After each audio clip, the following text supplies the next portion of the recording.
Leni, apa-apaan ini? Jangan sok pintar. Keluar sekarang juga. Perusahaan akan jatuh jika kerjasama ini terjadi. Assalamualaikum sahabat 1000 kisah nyata. Bayangkan, seorang gadis magang miskin yang setiap hari diremehkan di kantornya. Ia datang dengan rok krem sederhana, kemeja biru muda pudar, dan sepatu lusuh. Bukannya diberi pekerjaan sesuai kemampuannya. Ia hanya disuruh membuat kopi, memfotokopi, dan membersihkan pantry. Tapi siapa sangka, justru gadis inilah yang menyelamatkan perusahaan besar dari kebangkrutan. Inilah kisah Leni, anak tukang becak yang diremehkan, namun ternyata jenius penyelamat perusahaan.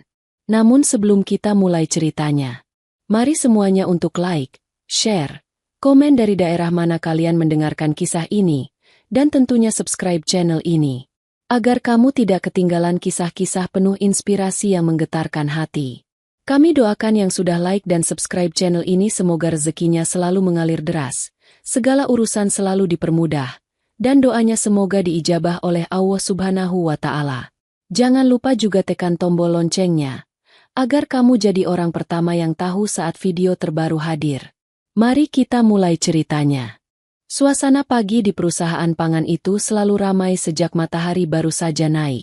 Dari luar, gedung besar berlantai 8 itu berdiri megah dengan kaca berkilauan, memantulkan cahaya mentari yang hangat.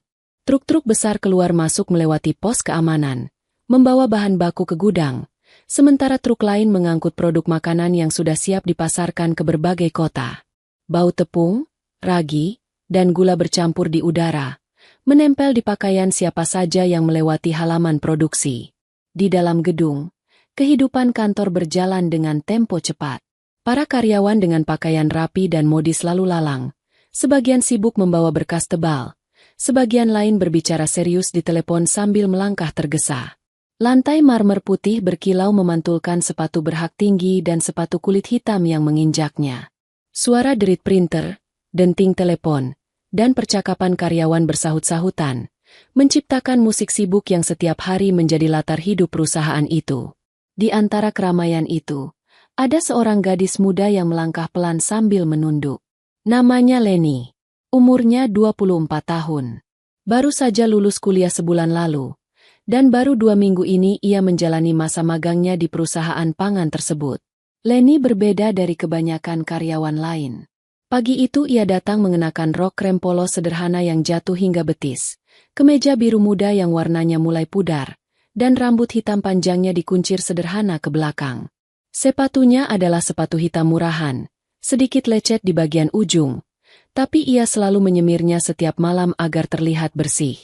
Di pundaknya tergantung tas kecil kain yang sudah agak lusuh, berisi buku catatan, pulpen, dan bekal nasi sederhana yang ia bawa dari rumah kontrakan mungilnya. Begitu melangkah masuk ke lobi, tatapan-tatapan aneh mulai mengarah padanya. Bukan tatapan kagum, melainkan tatapan yang penuh meremehkan.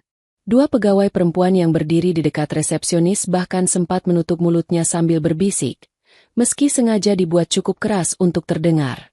"Itu anak magang baru kan? Yang katanya cuma anak tukang becak," ucap salah satunya sambil menyeringai. "Iya. Dulu dia kuliah cuma karena beasiswa. Pantas aja bajunya gitu, kayak murahan," balas yang lain, tertawa kecil. Leni pura-pura tidak mendengar. Hatinya perih, tapi ia sudah terbiasa. Sejak kecil, ia tahu rasanya diremehkan. Ia hanya bisa menarik napas dalam-dalam, mengingat wajah ayahnya yang selalu berjuang menarik becak di jalanan. Meski panas matahari membakar kulit, ayahnya selalu berkata, "Nak, jangan minder. Orang boleh meremehkan kita, tapi ilmu tidak akan pernah meremehkan siapapun yang sungguh-sungguh." Kalimat itu menjadi kekuatan Leni setiap kali ia hampir runtuh. Lift terbuka. Di dalamnya berdiri seorang gadis lain yang sama-sama magang. Namanya Nadia. Namun berbeda dengan Leni, Nadia adalah anak orang dalam. Pakaian yang ia kenakan selalu modis, blus putih berenda, rok ketat selutut, dan sepatu hak tinggi yang mengilap. Wajahnya dihiasi make-up tipis, rambutnya tergerai halus, dan parfum mahalnya tercium hingga sudut lift. Semua orang ramah kepadanya. Bahkan beberapa staf senior menanyakan kabarnya, menawarkan bantuan, bahkan memuji hasil kerjanya. Ketika pintu lift menutup, Leni berdiri di pojok, menunduk, sementara Nadia bercakap ringan dengan dua staf yang ikut naik. Mereka berbicara soal rapat penting siang nanti, soal proyek baru perusahaan, dan soal kedatangan tamu asing. Semua terlihat akrab, seolah Nadia sudah lama bekerja di sana. Padahal ia baru datang beberapa hari setelah Leni. Setibanya di lantai 4, bagian pengendalian mutu, Leni segera menuju mejanya. Ia berharap kali ini akan diberi pekerjaan yang sesuai dengan jurusan kuliahnya. Namun di meja kerjanya sudah ada selembar memo kuning dengan tulisan tangan yang jelas. Leni, tolong buatkan kopi untuk semua staf. 6 cangkir. 2 tanpa gula. Leni hanya menghela napas. Seperti biasanya, bukan pekerjaan kantor yang ia terima, melainkan pekerjaan seperti office girl. Tapi ia tetap mengerjakannya. Ia menuju pantry, merebus air panas, menyeduh kopi satu persatu, lalu membawanya ke meja para staf. Beberapa hanya mengambil tanpa mengucapkan terima kasih. Bahkan ada yang protes karena pegangannya menghadap ke arah yang salah. Lain kali jangan begini, Len. Pegangan cangkirnya harus ke kanan, biar gampang diambil, kata salah seorang staf, nadanya sinis. Leni mengangguk, meski hatinya perih. Ia hanya ingin belajar, tapi yang ia lakukan setiap hari hanyalah membuat kopi, membeli makan siang, memfotokopi dokumen, bahkan terkadang diminta menyapu pantry. Di sisi lain, ia melihat bagaimana Nadia diperlakukan. Gadis itu duduk di meja sebelah, diberi arahan dengan lembut oleh staf senior. Ia diajari cara membuat laporan, diperkenalkan dengan software perusahaan, bahkan diberi kesempatan ikut rapat penting untuk mendengar diskusi para manajer. Perbedaan itu sangat mencolok, seakan dunia terbagi dua, satu untuk mereka yang punya koneksi, dan satu lagi untuk mereka yang hanya dianggap remeh. Siang itu, ketika sedang menyalin dokumen di mesin fotokopi, Leni tak sengaja melihat sebuah berkas dengan judul asing, Proyek Meteor. Ia sempat membaca sekilas. Ada angka-angka komposisi bahan makanan yang terlihat aneh baginya. Salah satu persentase bahan utama terlalu tinggi dibanding standar yang ia pelajari dulu di kampus. Matanya membesar, jantungnya berdegup kencang. Ia tahu ada sesuatu yang tidak beres. Tapi ia buru-buru menutup dokumen itu, takut dianggap lancang membaca. Pagi itu perusahaan sudah lebih ramai dari biasanya. Di pintu masuk, para satpam sibuk mencatat tamu, sementara di halaman depan terlihat beberapa mobil mewah berjejer. Kabarnya, hari ini akan ada rapat persiapan untuk menyambut kedatangan tamu asing dari luar negeri. Proyek besar bernama Meteor menjadi pembicaraan di setiap lorong, bahkan di kantin karyawan sekalipun. Semua terlihat bersemangat. Para staf sibuk menyiapkan dokumen, memoles presentasi, dan menata ruang rapat dengan bunga segar. Meja panjang dilapisi taplak putih, kursi-kursi mengkilap, proyektor diuji berkali-kali agar tidak ada gangguan. Semua tampak begitu serius, seolah hari ini adalah pintu emas menuju masa depan perusahaan. Namun di tengah hiruk-pikuk itu, Leni kembali hanya menerima tugas yang sama. Len, tolong ambilkan sarapan untuk Pak Arman. Len, kamu ke lantai 2, belikan roti dan jus untuk rapat. Len, termos kopi sudah habis, isi lagi cepat. Ia mengangguk tanpa membantah.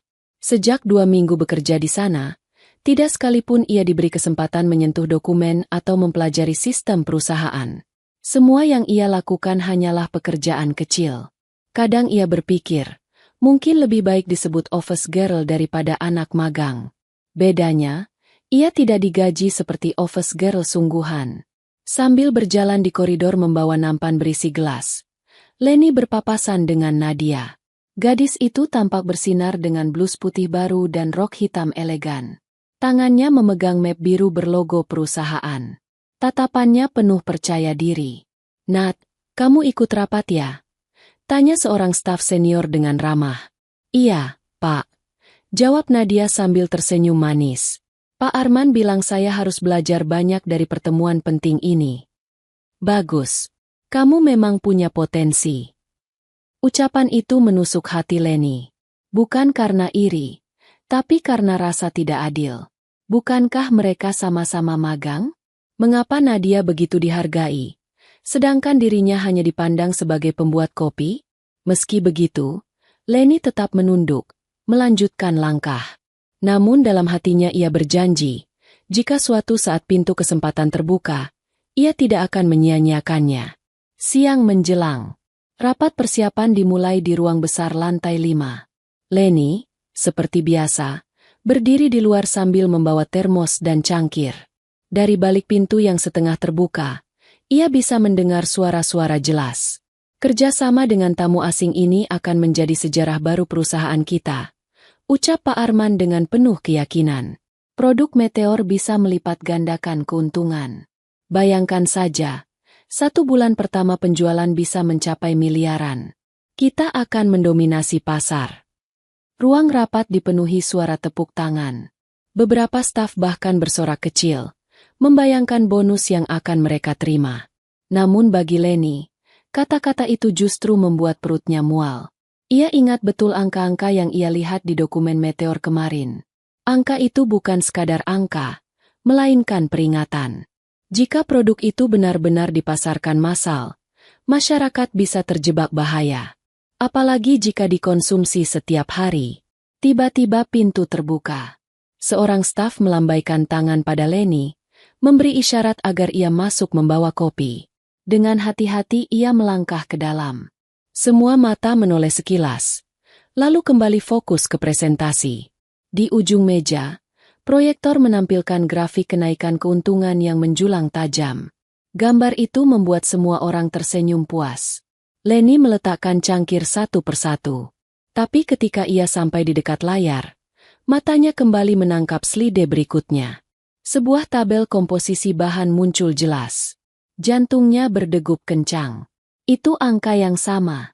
Persentase bahan utama terlalu tinggi, bahkan lebih tinggi dari batas aman konsumsi manusia. Leni menggigit bibir, hampir menjatuhkan cangkir dari tangannya.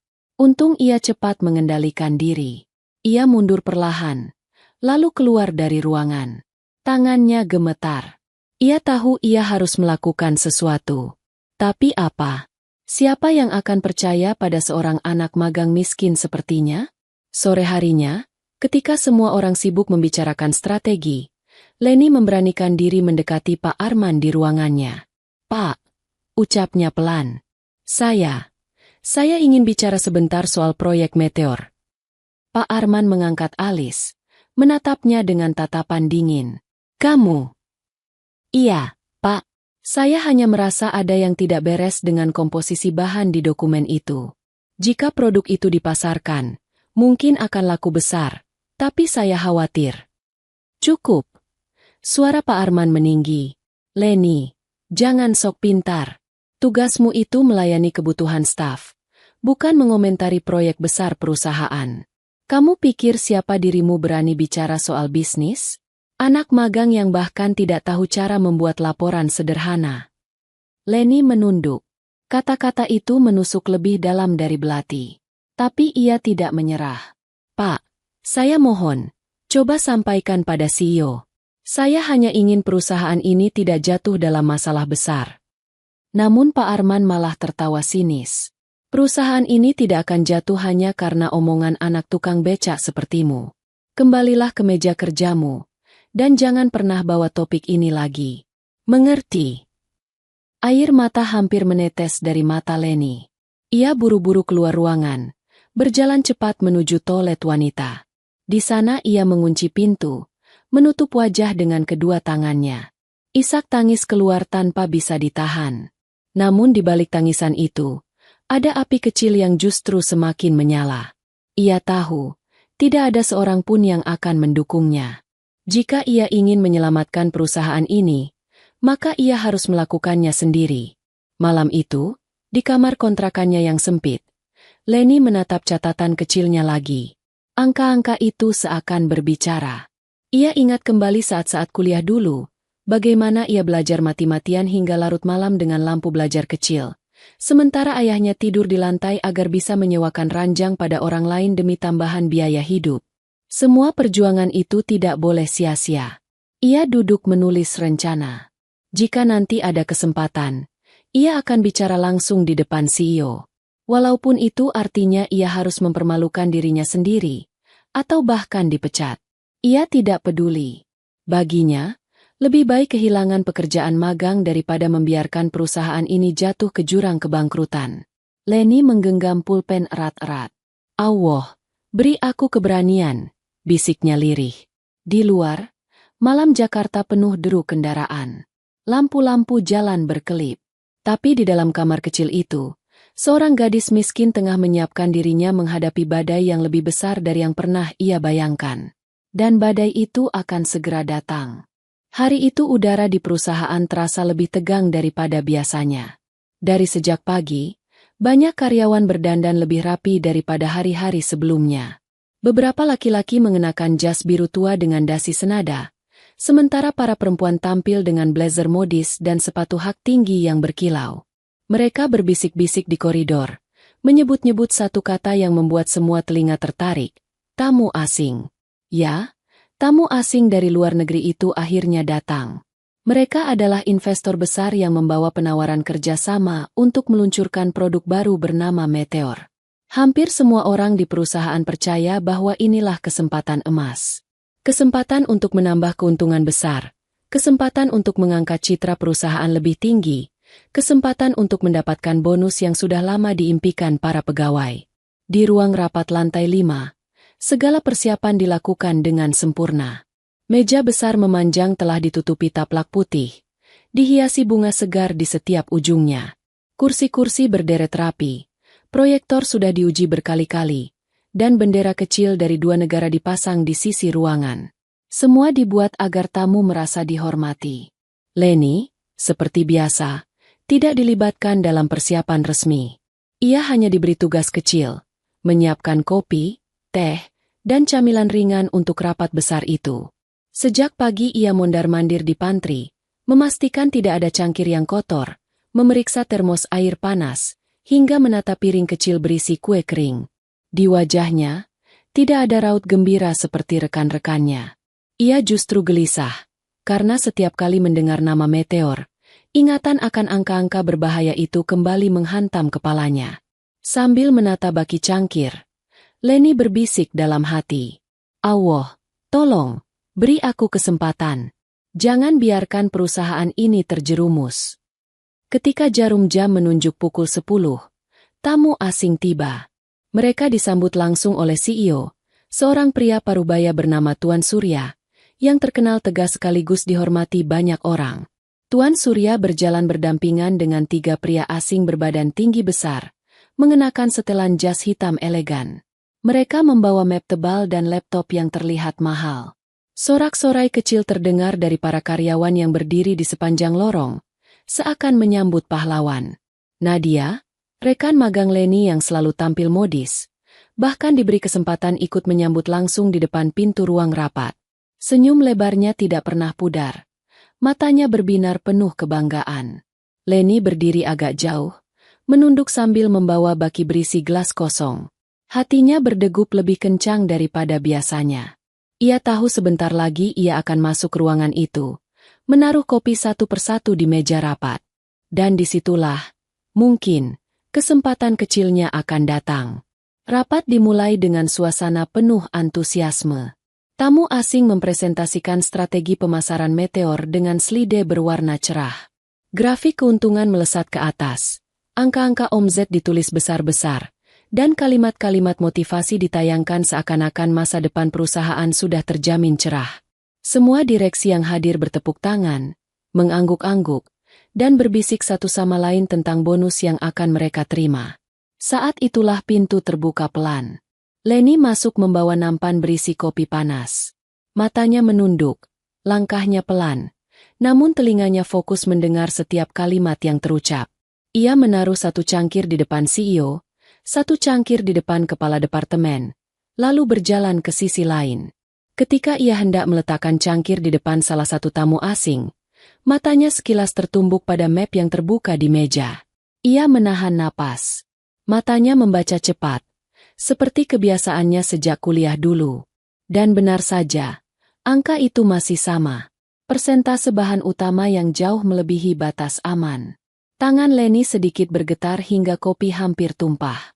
Ia buru-buru menaruh cangkir, lalu mundur beberapa langkah. Jantungnya berdegup kencang, keringat dingin mulai muncul di pelipisnya. Ia tahu, inilah kesempatan terakhirnya. Jika CEO menandatangani kontrak ini, semuanya akan terlambat. Namun siapa dirinya? Hanya seorang anak magang miskin yang bahkan tidak dianggap penting. Jika ia bicara, mungkin ia akan diusir keluar, bahkan bisa saja langsung dipecat. Tapi jika ia diam, perusahaan akan terjebak dalam kehancuran. Ketika presentasi hampir selesai, tamu asing menyerahkan dokumen kontrak. CEO mengangguk puas, tangannya mulai meraih pena di atas meja. Semua orang menahan napas, menunggu momen penandatanganan itu. Dan pada detik itulah, Leni mengambil keputusan. Dengan keberanian yang bahkan ia sendiri tidak tahu dari mana datangnya, ia maju satu langkah, lalu bersuara lantang. Jangan tanda tangani kontrak itu, Tuan. Perusahaan bisa bangkrut. Ruangan mendadak hening. Semua mata terkejut menoleh padanya. Tamu asing saling pandang dengan wajah bingung. Pak Arman, kepala departemen, langsung berdiri dengan wajah merah padam. Leni, apa-apaan ini? Keluar sekarang juga. Bentaknya sambil melangkah mendekat. Namun sebelum ia sempat menarik lengan Leni, CEO mengangkat tangan, menghentikan. Tatapan tajamnya kini tertuju langsung pada gadis sederhana itu. Tunggu, apa maksudmu?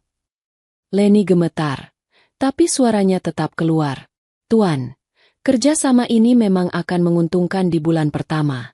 Tapi setelah itu, perusahaan akan mengalami kerugian besar. Bahkan bisa bangkrut. Pak Arman tertawa sinis, mencoba menutup mulut Leni. Dia hanya anak magang, Tuan. Anak tukang becak. Jangan percaya omongannya. Namun CEO tidak bergeming. Ia justru mencondongkan tubuh ke depan. Kenapa kau bisa berpikir begitu? Tanyanya. Suasana ruangan semakin tegang. Semua direksi menahan napas. Nadia menatap dengan mulut ternganga. Sementara tamu asing semakin kebingungan karena tidak memahami bahasa Indonesia. Leni menatap lurus ke mata CEO. Karena komposisi bahan di produk Meteor tidak aman. Angkanya terlalu tinggi. Jauh melebihi batas konsumsi manusia. Jika orang-orang mengonsumsinya setiap hari, mereka bisa jatuh sakit. Dan saat itu terjadi, perusahaan ini yang akan digugat. Keuntungan yang Bapak lihat di bulan pertama akan hancur di bulan berikutnya. Kata-kata itu membuat ruangan benar-benar terdiam. Hanya suara detik jam di dinding yang terdengar. CEO menatapnya lekat-lekat, seakan sedang menimbang-nimbang. Pak Arman mencoba menyela lagi, namun tatapan tajam CEO membuatnya terdiam di tempat. Berani sekali kau berkata begitu di ruang rapat ini, ucap CEO perlahan. Baiklah, jika benar yang kau katakan, buktikan. Leni menunduk hormat, lalu berkata dengan suara bergetar. Izinkan saya menjelaskan semuanya setelah rapat selesai, Tuan. Tamu asing yang melihat kegaduhan itu mulai gelisah. Salah satunya berdiri, berbicara dengan nada marah, menuding-nuding dokumen di meja. Penerjemah buru-buru menjelaskan bahwa CEO menunda penandatanganan. Wajah tamu asing memerah, mereka berjanji akan meninggalkan rapat jika kontrak tidak segera ditandatangani. Dan benar saja, setelah menunggu sebentar, mereka menutup map, berdiri, lalu berjalan keluar dengan wajah kecewa. We will not come back again. Salah satu dari mereka berteriak keras sebelum pintu tertutup. Suasana rapat berubah kacau. Beberapa direksi memijit pelipis. Beberapa lainnya menggerutu. Pak Arman menatap Leni dengan mata membara, seakan ingin mencabik-cabiknya saat itu juga. Namun CEO masih tetap diam. Tatapannya hanya pada Leni. Kau bilang perusahaan bisa bangkrut kalau kerjasama ini dilanjutkan. Tunjukkan padaku kebenarannya. Dan pada detik itu, Leni tahu, inilah saatnya ia harus membuktikan bahwa ia bukan sekadar anak magang miskin yang bisa diremehkan. Hening yang menekan ruang rapat akhirnya pecah dengan suara berbisik dari kursi-kursi direksi. Beberapa orang menoleh pada CEO, menunggu perintah. Sebagian lagi menatap Leni dengan sorot marah. Seakan gadis miskin itu telah merusak momen emas perusahaan. Pak Arman berdiri, wajahnya memerah. Tuan Surya, mohon jangan biarkan anak ini mengacau. Dia bukan siapa-siapa. Kita hampir saja mendapatkan kontrak bernilai triliunan. Dan sekarang semua hancur hanya karena teriakan anak magang lusuh yang bahkan tak paham dunia bisnis. Beberapa direksi mengangguk setuju, mendukung kata-kata kepala departemen itu. Mereka menggerutu, menyebut nama Leni dengan nada meremehkan. Namun CEO, Tuan Surya, masih menatap gadis itu lekat-lekat. Pandangannya tajam, penuh selidik. Leni, benar namamu? Tanyanya. Leni menelan ludah, berusaha menegakkan punggungnya meski lututnya gemetar. Iya, Tuan. Dari mana kau tahu tentang komposisi meteor? Lanjutnya. Ruangan kembali hening. Semua mata menunggu jawabannya. Leni menarik napas panjang. Saya sempat melihat dokumen fotokopi yang masuk ke departemen kami. Dan tadi, saat menyajikan kopi, saya melihat kembali angka-angka itu di map tamu asing. Angka persentase salah satu bahan, terlalu tinggi, Tuan. Itu tidak aman bagi tubuh manusia jika dikonsumsi setiap hari. Tuan Surya menyipitkan mata. Kau yakin dengan analisismu? Saya pernah mempelajari standar keamanan pangan waktu kuliah, Tuan. Dan saya ingat betul, batas aman bahan itu tidak boleh melebihi 2%. Sedangkan di dokumen meteor tertulis hampir 5%. Itu akan berbahaya jika orang-orang mengonsumsinya terus-menerus. Jawab Leni, suaranya bergetar namun tegas. Pak Arman menyambar cepat. Itu hanya asumsi. Dia cuma anak beasiswa yang kuliahnya pas-pasan. Jangan percaya omong kosongnya, Tuan. Semua perhitungan sudah dilakukan oleh tim ahli. Tidak mungkin perusahaan asing sebesar itu salah. Namun Leni tidak diam. Justru karena perusahaan asing itu besar, mereka tahu bagaimana memanipulasi data agar terlihat meyakinkan. Tapi yang mereka hitung hanya keuntungan jangka pendek, bukan dampak jangka panjang. Jika kita meluncurkan produk itu, bulan pertama memang laku keras. Tapi setelah banyak orang jatuh sakit, perusahaan ini yang akan digugat. Nama baik perusahaan hancur, dan kebangkrutan tidak bisa dihindari. Kalimat itu meluncur deras, membuat seisi ruangan kembali diam. CEO akhirnya bangkit dari kursinya. Ia berjalan perlahan mendekati papan tulis di belakang ruangan, lalu mengambil spidol hitam. Dengan wajah serius, ia berkata, "Baiklah, Leni, tunjukkan padaku apa yang kau maksud. Gunakan papan ini. Tulis dan jelaskan." Leni membeku sesaat. Tangannya dingin, jantungnya berpacu. Semua mata menatapnya, sebagian penuh keraguan, sebagian penuh kemarahan. Ia tahu, jika ia gagal menjelaskan dengan jelas, dirinya akan dipermalukan habis-habisan. Namun ia melangkah juga. Dengan tangan bergetar, ia menerima spidol dari CEO. Perlahan, ia mulai menulis angka-angka di papan tulis. Persentase bahan, batas konsumsi aman, simulasi pola makan masyarakat jika produk meteor dijual besar-besaran. Suaranya lirih di awal, namun semakin lama semakin mantap. Bayangkan, Tuan, produk meteor dipasarkan dengan harga murah, penuh promosi. Orang-orang pasti tergoda membeli setiap hari. Mereka tidak tahu bahaya di baliknya. Dalam 1 bulan, ribuan orang bisa jatuh sakit. Media akan mengangkat berita itu. Pemerintah turun tangan. Dan perusahaan ini akan terseret dalam tuntutan hukum yang tidak ada habisnya. Semua terdiam. Hanya suara Leni dan derit spidol yang terdengar. Namun ketika ia selesai, ruangan tidak langsung percaya. Beberapa direksi tertawa kecut, seolah tidak mau menerima. Itu hanya teori, ujar salah satunya. Anak magang tidak bisa mengajari kami soal bisnis. Pak Arman menepuk meja keras. Tuan Surya, ini sudah kelewatan. Anak ini hanya membuat kita kehilangan kesempatan besar. Saya minta dia segera dikeluarkan dari ruangan ini, bahkan dari perusahaan ini. Leni menunduk. Matanya panas menahan tangis. Ia tahu, mungkin inilah akhir dari keberaniannya. Suaranya akan padam, ditelan oleh kuasa orang-orang yang lebih tinggi. Namun sebelum Pak Arman melangkah lebih dekat, CEO mengangkat tangan, menghentikan semuanya. Cukup, katanya dengan suara dalam. Semua berhenti bicara. CEO menoleh ke arah Leni lagi. Aku belum tahu apakah yang kau katakan benar atau tidak. Tapi keberanianmu patut dihargai. Kita tunda penandatanganan kontrak ini. Aku ingin memeriksa lebih jauh. Kalimat itu membuat wajah Pak Arman memerah makin parah. Direksi lain berbisik panik. Tapi Leni, ia terkejut hingga tidak bisa berkata apa-apa. CEO menatapnya lama, lalu kembali ke kursinya. Kau boleh pergi sekarang. Leni, kembali ke departemenmu. Leni menunduk dalam-dalam, lalu keluar ruangan dengan langkah gemetar. Di balik pintu, napasnya tersengal. Ia tahu, ini baru awal. Ia mungkin baru saja membuat musuh besar di dalam perusahaan.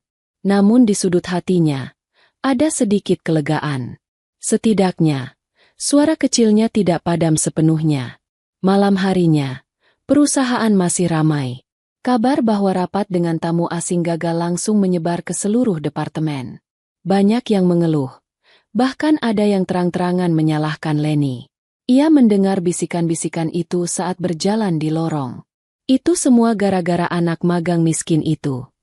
Kalau bukan karena dia, kita sudah dapat bonus besar bulan depan. Dia harusnya dipecat saja. Tidak tahu diri. Leni menunduk, menahan perih di dadanya. Sampai di pantry, ia melihat daftar tugas baru yang ditempel. Sama seperti kemarin, membuat kopi, belanja, membersihkan. Ia kembali diletakkan pada posisi yang sama, seolah-olah keberanian siang tadi tidak pernah terjadi. Tapi Leni tidak marah. Ia hanya duduk di kursinya, membuka catatan kecil, dan menulis lagi angka-angka yang ia jelaskan tadi di papan. Meski semua orang meremehkannya, ia tahu apa yang ia lihat tidak salah. Ia hanya harus menunggu. Entah kapan, tapi waktu pasti akan membuktikan kebenaran ucapannya. Dan ketika hari itu tiba, semua orang akan tahu bahwa suara kecil seorang anak magang miskin bisa lebih berarti daripada teriakan 100 orang yang hanya mengejar keuntungan. Hari-hari setelah rapat itu berubah menjadi masa paling berat bagi Leni. Sejak ia berani menghentikan CEO di tengah pertemuan penting, hampir semua orang di departemennya memandangnya dengan tatapan sinis. Suara-suara sumbang bertebaran setiap kali ia lewat. Itu dia, pengacau. Cuma anak magang, tapi sok tahu. Gara-gara dia, kita kehilangan proyek besar. Kalau perusahaan rugi, dia yang harus tanggung jawab. Leni pura-pura tidak mendengar, meski hatinya terus terluka. Ia kembali menjalani hari seperti biasa. Membuat kopi, membersihkan pantry, memfotokopi dokumen. Tidak ada satupun yang menganggapnya serius. Bahkan rekan sesama magang, Nadia, semakin terang-terangan menghina. Len, kamu sadar nggak sih? Kalau kamu itu cuma numpang di sini. Kalau aku sih jelas. Aku dibimbing langsung sama kepala departemen. Tapi kamu, hanya pembuat kopi, katanya sambil tertawa bersama teman-temannya. Leni menunduk, menahan air mata. Namun di dalam hatinya, ia tetap menggenggam keyakinan. Ia tahu, apa yang ia ucapkan di rapat itu bukan omong kosong. Ia tahu angka-angka itu salah, dan cepat atau lambat dunia akan melihat buktinya. Waktu berjalan. 2 minggu setelah tamu asing marah dan pergi, berita besar mulai ramai. Produk Meteor ternyata benar-benar diluncurkan oleh perusahaan pesaing. Awalnya, produk itu meledak di pasaran. Iklan muncul di televisi. Media sosial dipenuhi promosi. Orang-orang berbondong-bondong membeli. Penjualannya naik drastis. Di perusahaan tempat Leni magang, suasana jadi semakin panas. Banyak direksi kesal karena merasa perusahaan kehilangan kesempatan emas. Nama Leni kembali disebut-sebut sebagai biang masalah. Bahkan Pak Arman sempat menggeram di ruangannya. Kalau aku bisa, anak itu sudah kucoret dari daftar magang sejak hari pertama. Namun CEO, Tuan Surya, tetap diam. Ia tidak pernah membicarakan soal Leni di depan staf lain. Tapi dari balik kaca kantornya, ia sering terlihat termenung. Seakan kata-kata Leni waktu itu masih terngiang di telinganya. Bulan berganti. Tepat di minggu keempat setelah peluncuran Meteor, berita besar mengguncang negeri. Media nasional menayangkan laporan mengejutkan. Ratusan orang mulai jatuh sakit setelah mengonsumsi produk itu secara rutin. Rumah sakit penuh, masyarakat panik, pemerintah turun tangan. Saham perusahaan pesaing anjlok drastis, investor kabur, dan tuntutan hukum menanti. Seluruh negeri gempar. Produk yang awalnya dianggap berkah, berubah jadi bencana. Di perusahaan tempat Leni magang, televisi kantor menayangkan berita itu berulang kali. Semua karyawan berkumpul di ruang istirahat, menatap layar dengan wajah terkejut. Suasana yang sebelumnya penuh cibiran mendadak hening. "Allah, benar kata anak itu," bisik salah satu staf, wajahnya pucat. "Produk Meteor, ternyata berbahaya," sahut yang lain. Mereka semua saling pandang, menyadari kebenaran yang dulu diucapkan Leni. Sore itu, CEO Tuan Surya memutuskan turun langsung ke Departemen Pengendalian Mutu. Sesuatu yang jarang sekali ia lakukan. Suasana lantai 4 mendadak heboh. Semua karyawan buru-buru merapikan meja, berdiri tegap, berusaha tampak sibuk. Dan di sudut ruangan, CEO melihatnya. Seorang gadis sederhana dengan rok krem polos dan kemeja biru muda, tengah menuang kopi untuk seniornya. Tatapan CEO menajam. Inikah gadis yang telah berani menantangnya di ruang rapat? Gadis yang ucapannya kini terbukti benar? "Leni," panggil CEO dengan suara berat. Ruangan langsung sunyi. Semua mata menoleh. Leni yang baru saja meletakkan cangkir, terkejut. Ia menunduk dalam-dalam, suaranya kecil. "Iya, Tuan. Bisa ikut saya sebentar?" Pak Arman yang berdiri tak jauh dari sana hampir tersedak. Wajahnya memucat, sementara Nadia menatap dengan penuh rasa iri. Semua karyawan lain terdiam, tidak percaya apa yang mereka lihat. CEO langsung meminta anak magang miskin itu menemaninya. Di ruangannya, Tuan Surya duduk tegap, menatap Leni yang berdiri ragu-ragu di depan meja besar. "Duduklah," katanya. Leni pelan-pelan duduk di kursi. Tangannya saling meremas di atas pangkuan. "Apa yang kau katakan sebulan lalu, ternyata benar," ucap CEO pelan namun tegas. Perusahaan pesaing yang menerima proyek Meteor kini terancam bangkrut. Beritanya sudah ada di mana-mana. Leni menunduk, tidak berani menatap langsung. "Saya hanya melakukan apa yang menurut saya benar, Tuan." CEO terdiam sejenak. Pandangannya tajam, penuh rasa ingin tahu. "Aku penasaran. Siapa sebenarnya dirimu, Leni? Dari mana kau bisa begitu yakin menghitung angka-angka itu?" Pertanyaan itu membuat jantung Leni berdegup kencang. Ia ingin menjawab, tapi suaranya tertahan di tenggorokan. Ia masih ingat pesan ayahnya. "Jangan pernah sombong. Jangan pernah mengumbar siapa dirimu hanya untuk mencari pujian." Ia hanya berkata lirih, "Saya pernah belajar, Tuan. Dan saya tidak ingin perusahaan ini jatuh." CEO mengangguk pelan. Ia bisa melihat kesungguhan di mata gadis itu, meski gadis itu tidak bercerita banyak. "Mulai hari ini," ujar Tuan Surya dengan nada tegas, "kau tidak akan lagi disuruh membuat kopi atau membersihkan pantry. Aku ingin kau ditempatkan di tim riset utama. Aku ingin melihat apa yang sebenarnya bisa kau lakukan untuk perusahaan ini." Kalimat itu bagai petir di siang bolong. Leni terperanjat. Matanya membesar. Hatinya bergetar hebat. Ia sama sekali tidak menduga CEO akan berkata demikian. Namun sebelum ia sempat menanggapi, CEO menambahkan, "Dan jangan bilang siapapun dulu soal keputusan ini. Aku ingin melihat dengan mataku sendiri, seberapa besar sebenarnya kemampuanmu." Sementara itu, di luar ruangan, kabar mulai menyebar. Karyawan yang melihat CEO membawa Leni ke kantornya berbisik-bisik. Sebagian masih heran, sebagian lagi mulai sadar. Mungkin selama ini mereka salah menilai. Pak Arman duduk gelisah di ruangannya. Wajahnya semakin muram. Nadia menatap kosong layar komputernya. Giginya gemeretak menahan iri. Dan Leni, ketika melangkah keluar dari ruangan CEO, wajahnya masih pucat. Tapi di dadanya ada cahaya kecil yang tumbuh. Ia tahu, hidupnya di perusahaan ini baru saja berubah. Namun ia juga sadar, jalan di depannya tidak akan mudah. Akan ada banyak yang tidak senang dengan posisinya. Akan ada banyak yang ingin menjatuhkannya. Tapi untuk pertama kalinya sejak ia magang, Leni merasa, suaranya tidak lagi padam. Sejak sore itu, kehidupan Leni di perusahaan perlahan berubah. Walaupun secara resmi ia masih anak magang, CEO telah memintanya diam-diam bergabung dengan tim riset utama.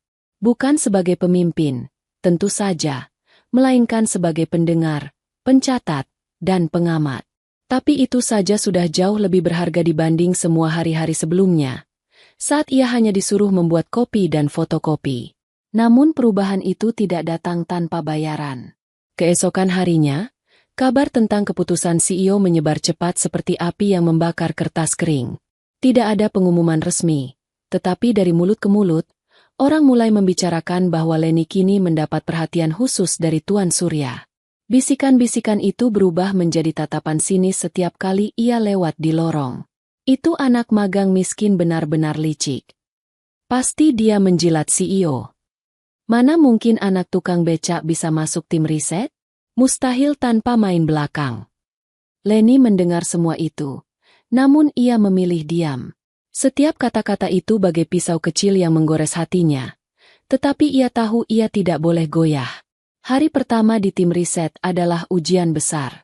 Ruangannya berbeda dengan departemen lain. Dinding-dindingnya dipenuhi papan tulis besar yang penuh coretan rumus dan grafik. Di meja panjang, berjejer laptop, gelas ukur, hingga dokumen tebal yang sulit dipahami. Suasana di dalamnya serius. Penuh orang-orang berotak cemerlang yang biasanya tidak banyak bicara. Saat Leni masuk, beberapa orang langsung menoleh dengan tatapan heran. "Ini siapa?" tanya seorang pria berkacamata, salah satu peneliti senior. "Magang baru?" sahut yang lain dengan nada tidak percaya. Leni menunduk, memperkenalkan diri pelan. "Saya Leni. Tuan Surya meminta saya belajar di tim ini." Seketika ruangan hening. Beberapa menatapnya dengan ragu. Sebagian lain langsung meremehkan. "CEO memang aneh," bisik seseorang. "Membawa anak magang yang tidak jelas." Namun Leni tetap duduk di kursi kosong, membuka buku catatannya, dan mulai memperhatikan. Ujian pertama datang ketika tim riset membahas formula baru untuk produk biskuit sehat. Mereka memproyeksikan tabel besar di layar, penuh dengan angka komposisi dan catatan uji laboratorium. Para peneliti senior berdiskusi serius, menyebut istilah-istilah teknis yang rumit. Leni hanya mencatat. Namun semakin lama, matanya menangkap satu kejanggalan kecil. Persentase serat yang tercatat di tabel tidak sesuai dengan standar keamanan pangan yang ia ingat. Kalau komposisi itu dipasarkan, hasilnya memang akan membuat biskuit terlihat sehat di iklan. Tapi kenyataannya bisa menyebabkan gangguan pencernaan jika dikonsumsi berlebihan. Ia menggigit bibir. Haruskah ia bicara? Atau cukup diam? Agar tidak kembali dipermalukan seperti dulu? Namun ingatan tentang proyek meteor kembali menghantam. Jika ia diam, kesalahan bisa terulang. Ia tidak mau itu terjadi lagi. Pelan-pelan, ia mengangkat tangan. "Maaf, saya boleh bicara?" Semua menoleh dengan wajah sinis. "Apalagi, kamu baru masuk sehari sudah sok tahu," kata salah satu peneliti. Tapi Leni tetap melanjutkan. Ia menunjukkan tabel, lalu menjelaskan dengan suara bergetar. "Saya pikir, angka serat ini terlalu tinggi.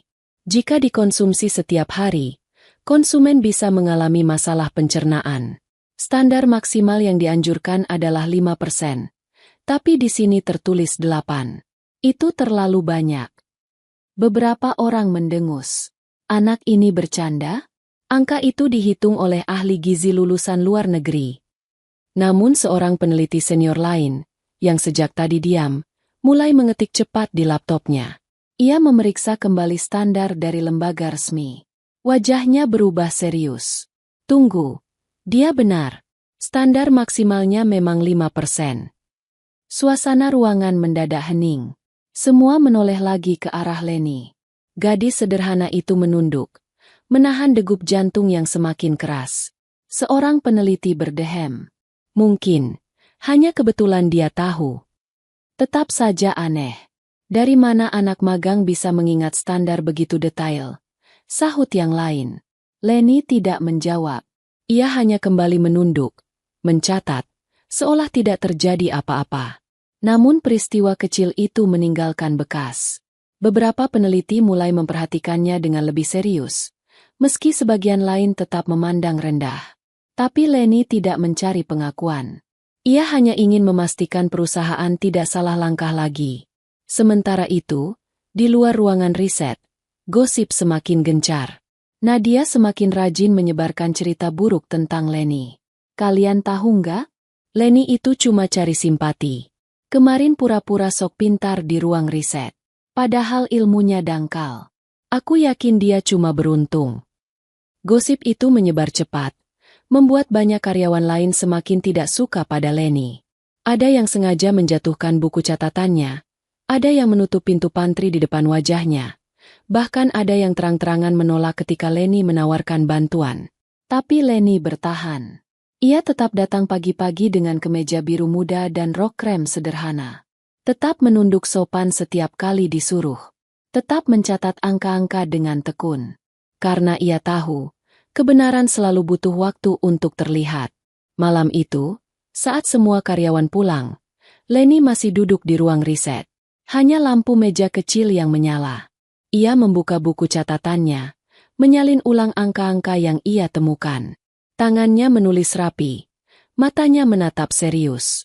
Ia teringat wajah ayahnya, yang malam ini pasti masih menarik becak di jalan, menembus udara malam yang dingin. Ia berbisik pelan, "Ayah, aku tidak akan sia-siakan semua perjuanganmu. Aku akan buktikan bahwa anak tukang becak pun bisa menyelamatkan perusahaan sebesar ini." Air matanya jatuh di halaman buku, namun ia segera menyekanya. Ia tahu, ini baru permulaan. Jalan di depannya masih panjang, masih penuh duri. Namun Leni siap, karena untuk pertama kalinya, ia merasa dirinya tidak lagi hanya anak magang miskin. Ia sedang menapaki jalan untuk menjadi seseorang yang berarti. Dan tanpa ia sadari, dari balik kaca ruangan, CEO Tuan Surya berdiri memperhatikannya. Senyum tipis muncul di wajah pria paruh baya itu. Dalam hatinya, ia berkata, "Gadis ini, bukan gadis biasa."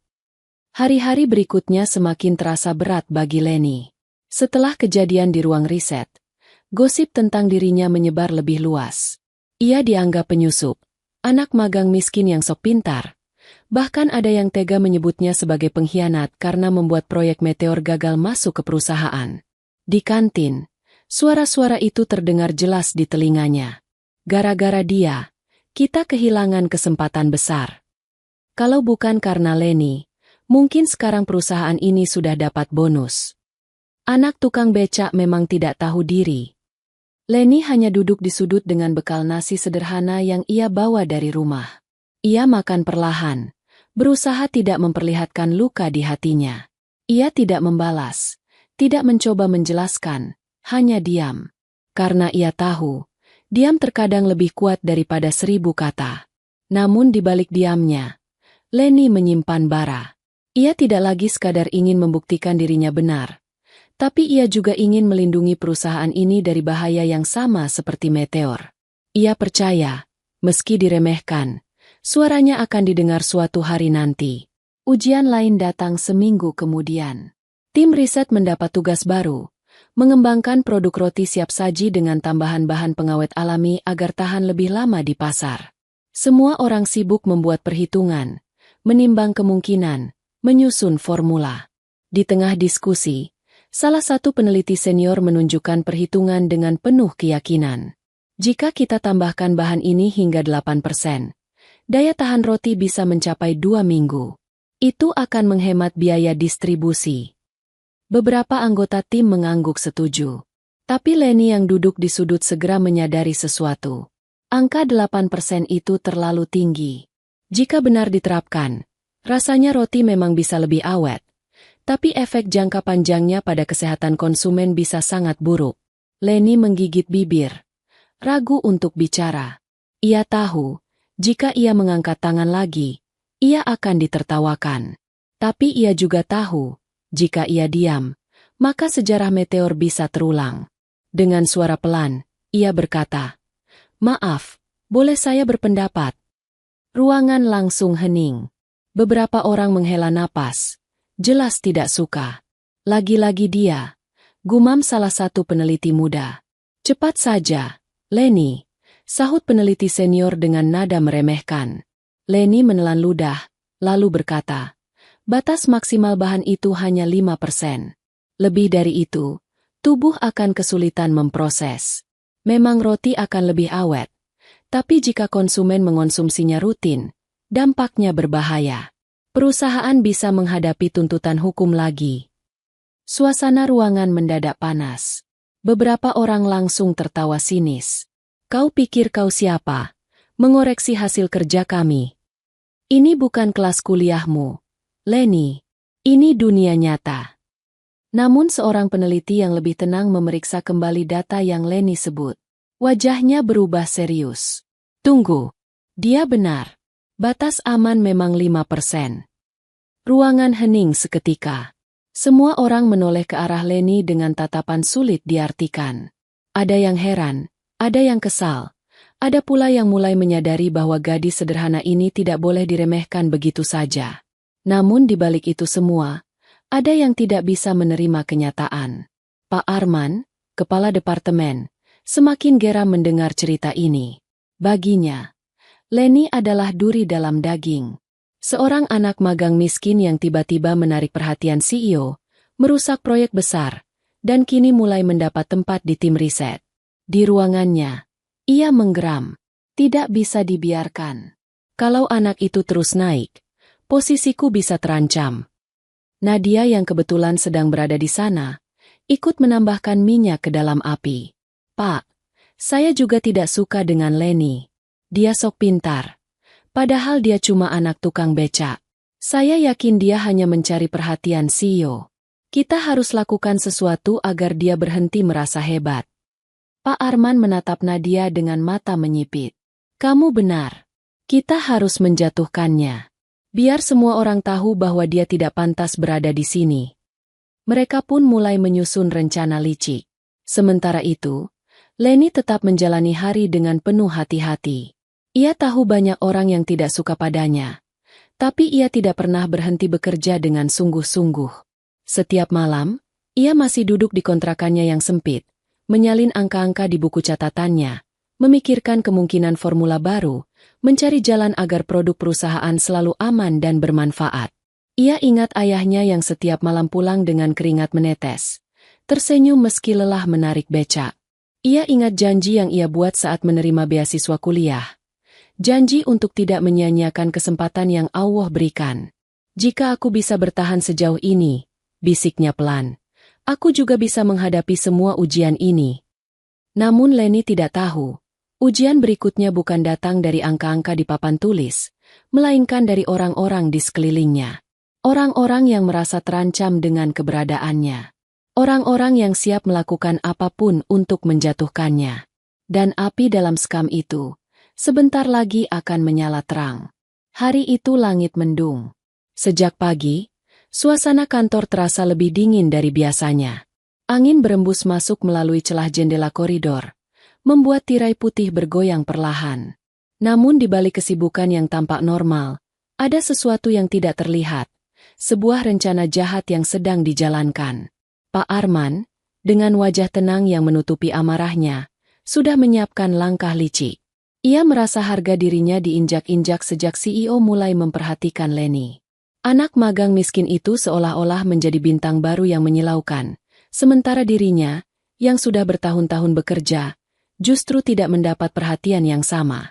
Kalau dibiarkan, gumamnya di ruangannya, anak itu bisa merusak semuanya. Harus ada cara untuk membuatnya jatuh.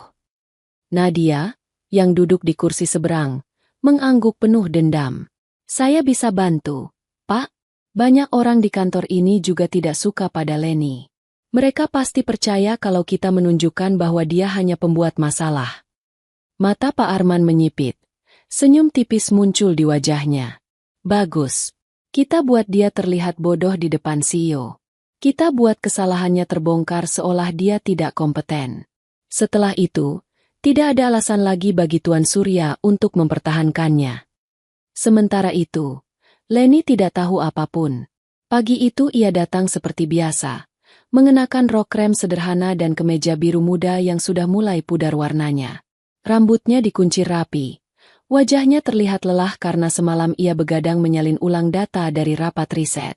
Sesampainya di meja, ia menemukan sebuah map coklat sudah menunggu. Di atasnya tertulis dengan spidol, data uji roti siap saji. Leni membukanya, melihat tumpukan kertas penuh angka. Ia mengernyit. Ada yang janggal. Persentase bahan yang tertulis di sana berbeda dengan yang ia catat semalam. Kenapa bisa berubah? Bisiknya. Namun sebelum ia sempat mencari jawaban, seorang staf datang tergesa. Leni, Pak Arman minta kamu bawa data itu ke ruang rapat siang nanti. Katanya penting. Jangan sampai salah ya. Leni mengangguk pelan, meski hatinya ragu. Ia tidak tahu bahwa map itu sengaja sudah diubah oleh orang-orang yang ingin menjebaknya. Siang itu, ruang rapat kembali penuh. Para direksi duduk berjajar. Tim riset menyiapkan proyektor, dan CEO sudah berada di kursinya. Suasana serius. Pak Arman berdiri, membuka rapat dengan suara lantang. Hari ini kita akan membahas kelanjutan uji produk roti siap saji. Saya sudah minta Leni, anak magang kita, untuk menyiapkan datanya. Silakan, Leni. Semua mata menoleh. Leni berdiri dengan jantung berdebar. Ia melangkah ke depan, membawa map itu dengan hati-hati. Dengan tangan sedikit bergetar, ia mulai menjelaskan angka-angka di papan. Namun semakin ia menulis, semakin ia sadar ada yang tidak benar. Persentase bahan berbeda jauh dari catatan yang ia punya. Bahkan beberapa data terlihat sengaja dibuat kacau. Direksi mulai berbisik. Angka ini tidak masuk akal. Dia salah menghitung. Bagaimana mungkin anak ini dipercaya? Leni panik. Tangannya gemetar. Ia membuka halaman berikutnya. Namun semua sama. Data itu tidak benar. Ia menoleh ke arah Pak Arman, berharap bantuan. Tapi pria itu hanya tersenyum dingin, seakan menikmati kejatuhannya. Apa kau yakin dengan datamu, Leni? Suara CEO terdengar tegas. Leni tercekat. Tenggorokannya kering.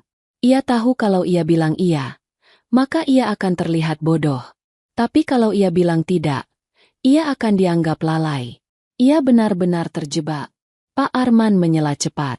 Tuan Surya, saya rasa inilah buktinya. Anak ini hanya asal bicara.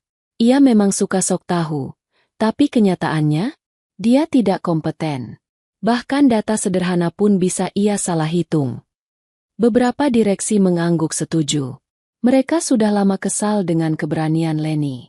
Kini mereka merasa punya alasan untuk menjatuhkannya. Nadia menutup mulut pura-pura prihatin, tapi matanya berbinar puas.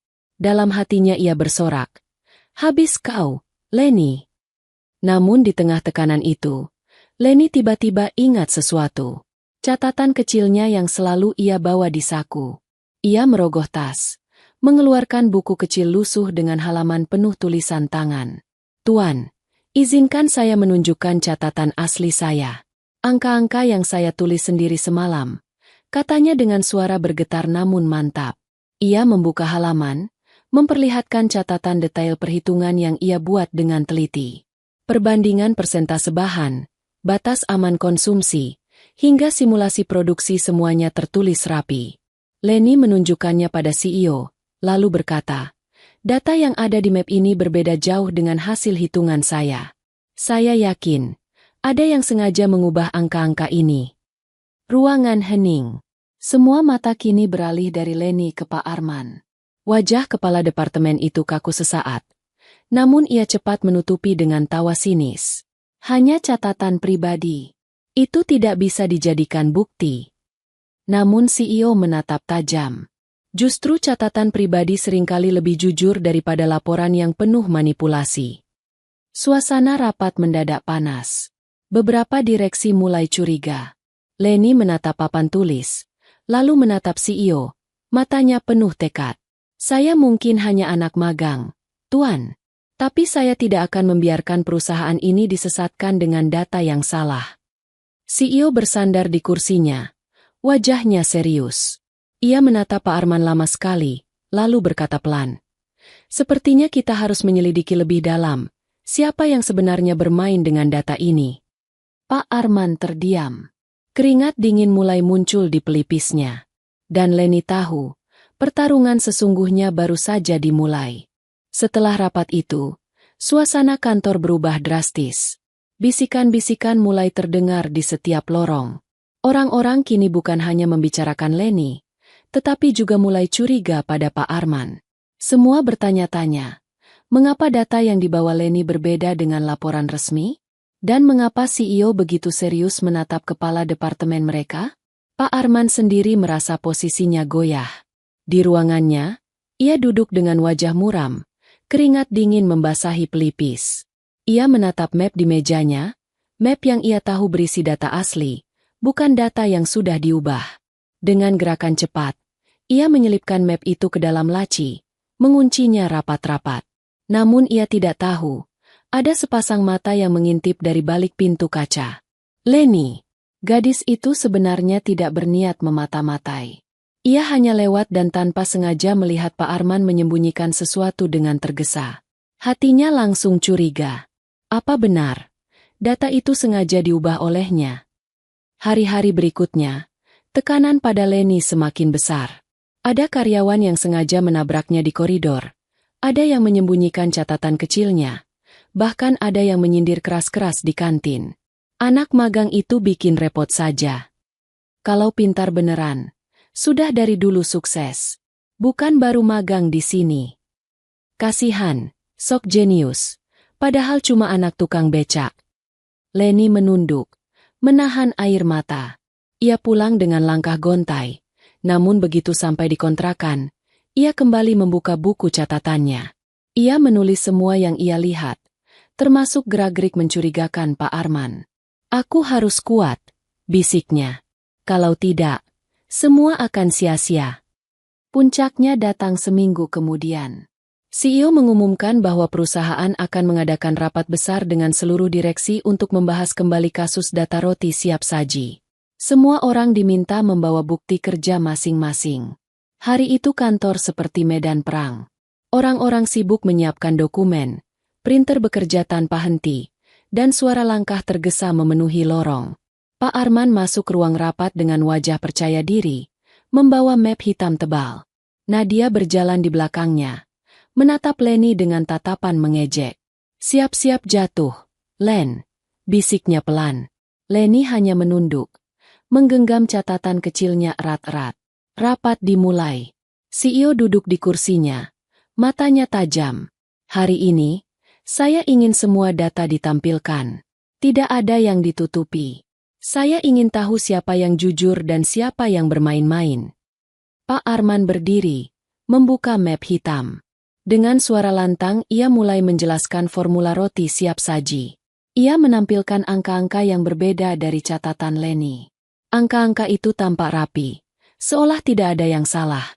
Lihat, katanya sambil menunjuk layar. Produk ini aman. Tidak ada masalah dengan persentase bahan. Semua sesuai standar internasional. Jadi jelas, anak magang itu hanya membuat kebingungan dengan catatannya yang keliru. Beberapa direksi mengangguk. Nadia tersenyum puas. Namun CEO tidak langsung percaya. Ia menoleh pada Leni. Bagaimana menurutmu, Leni? Ruangan hening. Semua mata menatap gadis sederhana itu.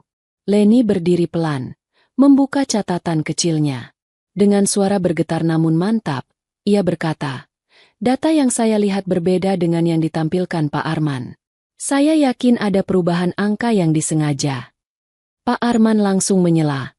Suaranya keras. Omong kosong. Mana buktinya? Leni menatap CEO. Tuan, izinkan saya memeriksa laci meja Pak Arman. Saya melihat dengan mata kepala sendiri beliau menyembunyikan sesuatu beberapa hari lalu. Ruangan riuh. Semua orang terkejut. Pak Arman membelalak. Wajahnya memerah. Fitnah. Anak ini berani sekali menuduh saya. CEO berdiri. Suaranya tenang namun tegas. Kalau begitu, kita lihat saja. Buka laci itu. Arman. Pak Arman panik. Tangannya bergetar. Tapi ia tidak bisa menolak. Dengan enggan, ia membuka laci dan mengeluarkan map coklat yang disembunyikan. CEO mengambil map itu, membuka halaman demi halaman. Semua direksi menahan napas. Dan di sana, tertulis data asli, angka-angka yang sesuai dengan catatan Leni. Persentase bahan jauh berbeda dengan laporan resmi yang tadi dipresentasikan Pak Arman. Ruangan meledak dengan bisikan heboh. Allah! Dia benar. Data asli ternyata sama dengan catatan Leni. Jadi, Arman yang mengubahnya. Wajah Pak Arman pucat. Keringat mengucur deras. Saya hanya, mungkin ada salah tulis. Namun CEO menghentak meja. Cukup, kau sengaja menutupi kebenaran. Kau hampir membuat perusahaan ini jatuh ke lubang yang sama seperti meteor. Suasana hening mencekam.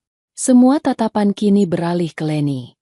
Gadis sederhana yang selama ini diremehkan, ternyata justru menyelamatkan perusahaan dari jebakan mematikan. Setelah rapat selesai, Leni duduk sendiri di kursinya. Tangannya masih gemetar. Ia tidak percaya dirinya barusan menantang kepala departemen di depan semua direksi. Namun ketika CEO berjalan mendekat, ia menatap Leni dengan mata yang dalam. Kau luar biasa. Kau bukan sekadar anak magang. Kau, jenius yang menyelamatkan perusahaan ini. Air mata Leni menetes. Ia menunduk, berbisik lirih. Terima kasih, Tuan. Saya hanya ingin berbuat yang benar. Dan sejak saat itu, tak ada lagi yang berani memandangnya dengan tatapan remeh. Tapi perjalanan Leni belum berakhir.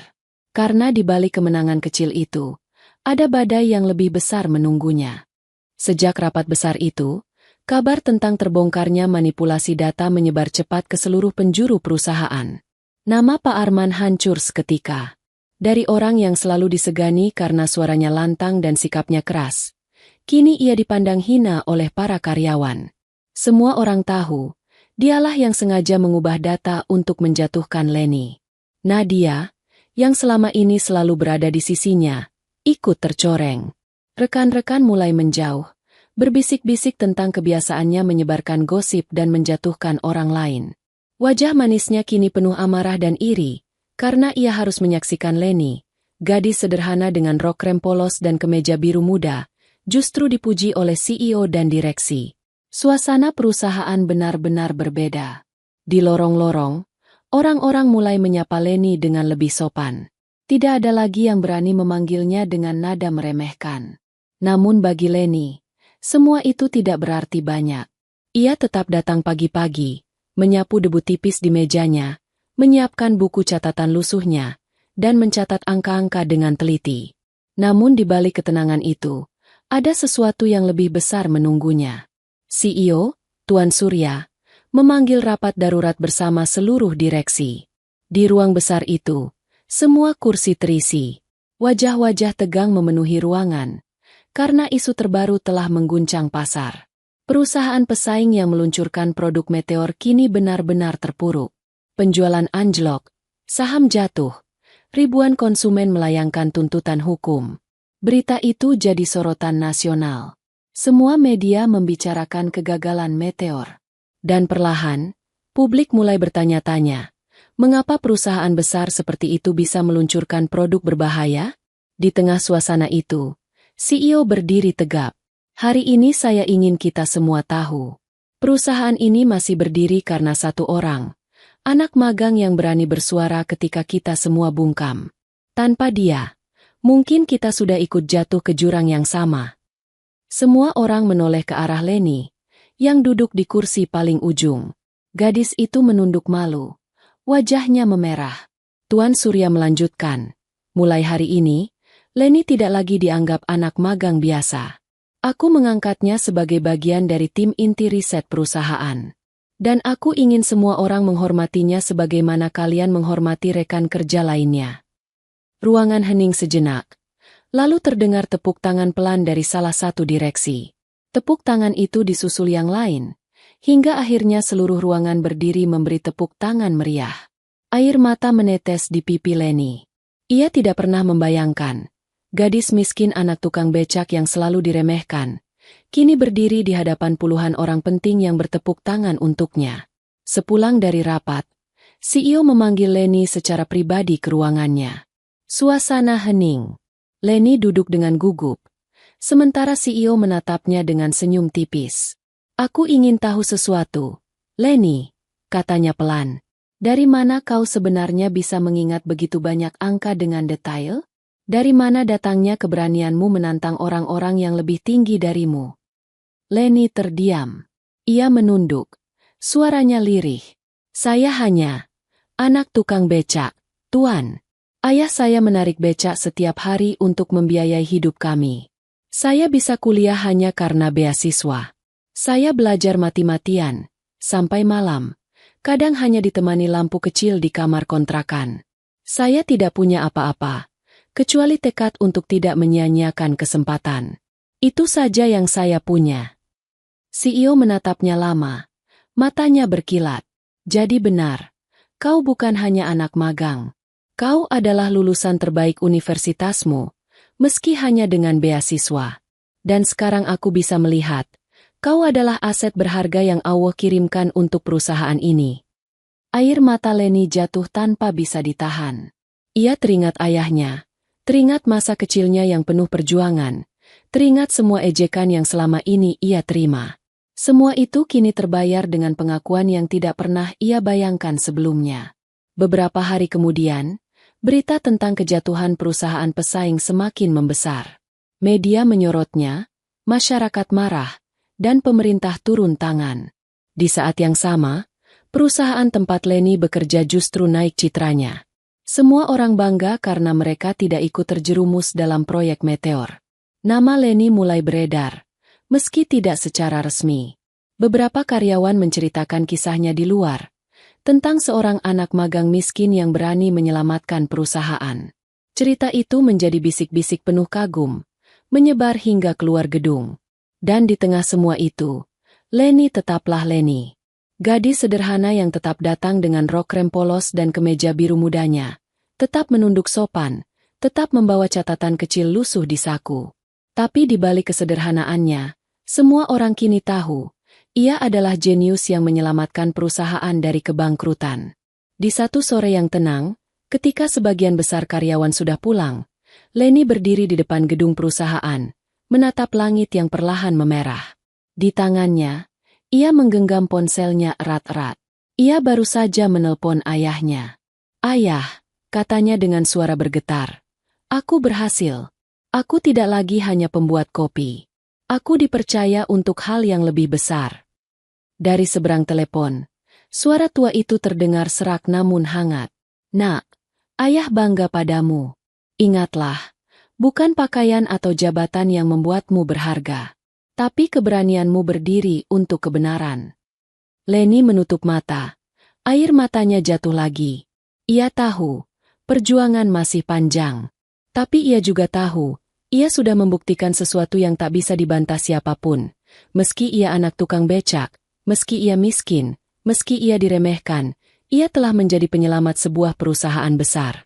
Dan sejak hari itu, namanya akan selalu dikenang. Leni, anak magang miskin yang ternyata jenius, yang menyelamatkan perusahaan dari kebangkrutan. Cerita selesai. Teman-teman, dari kisah Leni kita belajar. Jangan pernah meremehkan seseorang hanya dari penampilan atau latar belakangnya. Leni yang sederhana, miskin, bahkan sering dihina, ternyata menyimpan kecerdasan luar biasa yang menyelamatkan perusahaan besar dari kehancuran. Ia membuktikan bahwa keberanian menyuarakan kebenaran jauh lebih berharga daripada diam dan ikut arus. Meski semua orang menolak suaranya, meski ia dijatuhkan berkali-kali, Leni tetap teguh pada keyakinannya. Dan lihatlah, akhirnya kebenaran berpihak padanya. CEO mengangkatnya, direksi berbalik menghormatinya, sementara mereka yang meremehkannya menunduk malu. Semoga kisah ini menjadi pelajaran untuk kita semua, bahwa harga diri manusia tidak ditentukan oleh pakaian, jabatan, atau harta, tapi oleh keberanian, kejujuran, dan kerja kerasnya. Saya doakan teman-teman yang menonton cerita ini selalu diberi kesehatan, rezeki yang luas, dan keberanian untuk selalu membela kebenaran. Jangan lupa untuk terus mendukung channel ini dengan cara subscribe, like, dan share agar semakin banyak orang yang bisa mengambil hikmah dari kisah-kisah inspiratif. Sampai jumpa di cerita berikutnya. Wassalamualaikum warahmatullahi wabarakatuh.